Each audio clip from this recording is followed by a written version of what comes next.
and they would decide not to take Lee to the hospital or the police station. They were too afraid. They were scared. They were unsure what to do. And besides, this had happened to Lee, and it felt private. And the best thing to do was let's put this night behind us. That's what we're going to do. Now, of course, adding assault to a story certainly creates a lot of tension and drama, and it moved the story forward, and it created an event. But my decision to have the girls move on has sort of been haunting me lately.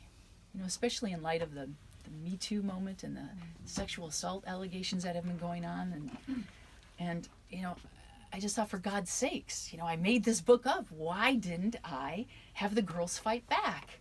I mean, why didn't I make them not be victims? Wouldn't it have been a better book, maybe even a great book, if those girls had all come up with a plan to stick it to those guys after what they did to Lee? Girl power, why didn't I write that book? And the reason I didn't write that book is that I was writing about what I knew. Like my characters, my friends and I, we were all in our 20s in the 1980s. And while I was never sexually assaulted, I was harassed, as was every single woman I knew. And we didn't do things like stick it to the guys, especially if we were terrified, and especially if they were older.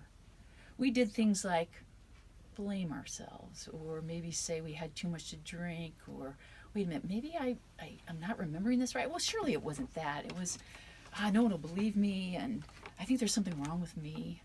And boys will be boys and men will be men.